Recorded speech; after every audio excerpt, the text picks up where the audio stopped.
Welcome to our executive interview series at the UiPath on Tour Public Sector Conference presented by FedScoop.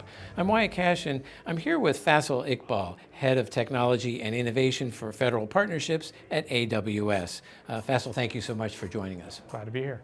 Let me start by getting your sense on what emerging trends in AI and automation are you most excited about, and how do you see them impacting the public sector? Yeah, absolutely. Thanks for having us. I think the biggest topic of the day is obviously generative AI and how that fits into automation and AI in general as a whole technology trend across the government. And what we see right away is that if you think about where automation sits, it's almost like the hands of the technical organization, whereas the AI/ML is sort of the brains of the operation. And when we look at machine learning, there's a couple of considerations you have to keep in mind while adopting this in your agency. Some considerations specifically. One, around just education as a whole. It's a brand new tech topic, right? Generative AI will be transformative in the government and the commercial space in the coming years. So it's really critical to establish a good regimen of learning and continuous learning and experimentation as a cultural aspect of an agency, right? We want everybody in the agency to have access to these tools and understand how to use them and help us develop use cases that will push the government forward from an innovation perspective. So education and experimentation is the first thing. I think the second thing is around data and data access. Historically, a lot of the data that really fuels the machine learning that is needed for this transformation is locked up in different silos across different agencies, mission sets, different classification levels. And it's really important to actually establish a great data strategy to help us unlock how you get access to data. Is it secure? Is it for the right folks? And is it the right level to actually build a machine learning model and then train it and tune it moving forward? The other piece of this is also around tool choice. I think a lot of early experiments that we're seeing in the marketplace today around generative AI are really around how you use a single model, maybe a chatbot application. And we think there's just so much more applicability for what this technology has to offer for the space. So it's really important to provide tool choice in terms of how do I build a model from scratch? How do I train and tune a model? How do I host a model and use the right one depending on my use case? Am I using a text-based more application? Is it images? Is it video? You may want to mix and match models depending on what the use case is that you want to get to. And lastly, and most importantly, is around security, right? I think security is always top priority for us at AWS, and we keep hearing as a repeated sort of theme when we talk about machine learning and data as a whole. And we see that even more prevalent now with the evolution of generative AI use cases. We want to make sure that the data of our agencies that's very sensitive, that's very proprietary, very even classified, stays within those data repositories, that the machine learning models that are developed from it are also controlled, and we have a good sense of privacy and data security for those models as well, that they're not used to retrain a base model, for instance. It all stays intact within an enclave or a specific environment that the customer has deployed. And then we're continuously adding and evolving that model so that new data that comes in, we have ability to integrate and activate it.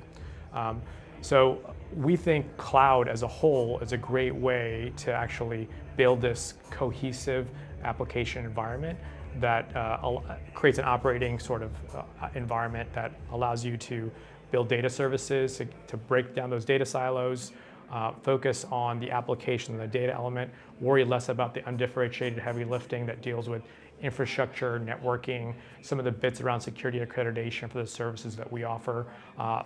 Customers can get a really head start by focusing at the top layer of the stack instead of getting down to the base level.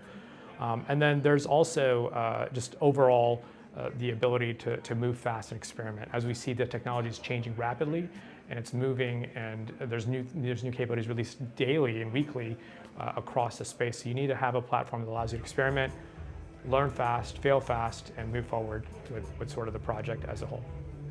And then for government agencies that are just starting to explore AI and automation, what advice would you give them about ensuring a smooth and effective implementation?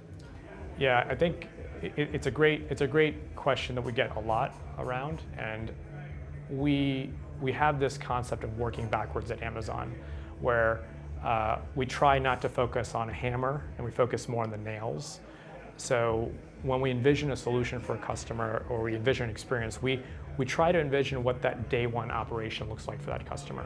If they were to adopt XYZ solution, what would that look like on day one? How would they use it? What would they feel? What are the benefits?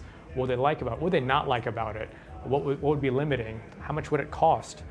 These are all some of the aspects that we look at when we work backwards from that end user customer sort of experience in its totality, and think about how we implement solutions iteratively to get to that full-blown experience.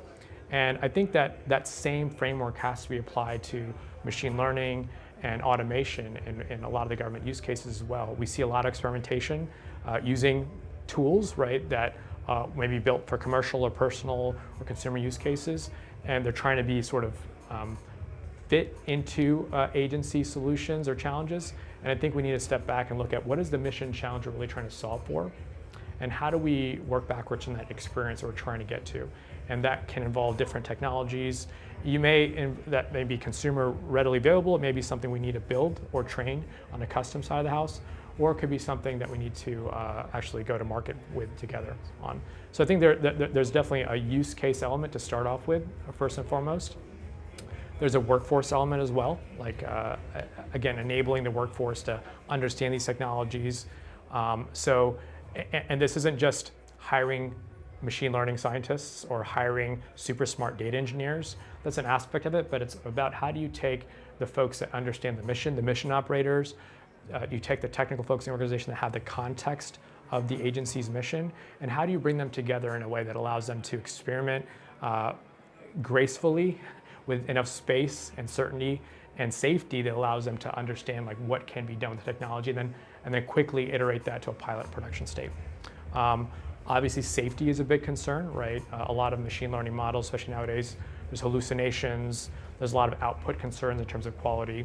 And I think that just goes back to you've got to build a good pipeline so that you're taking whatever is being output and you're feeding it back into the training. You have a human in the loop. You understand what it's saying so you can quickly go back and tune it and correct it. So it's not providing a bad experience to the operators. It's not providing incorrect information that's not sourced properly, as well as providing a situation where it may even cause a data quality issue. So those are a couple of things that we encourage customers to look at. And as always, all these things we feel are best done in the cloud, where every customer's environment gives them their own security enclave to experiment with, and when they're ready, pilot and take to production, keeping their data safe and secure, while also giving them the infrastructure elasticity to scale up quickly when it comes to hosting GPUs, foundational models, infrastructure, APIs, all the things needed to put that into production. Terrific. Well, Faisal Iqbal, thank you so much for taking a few minutes to join us here at the UiPath on Tour Public Sector Conference. Thanks for having us.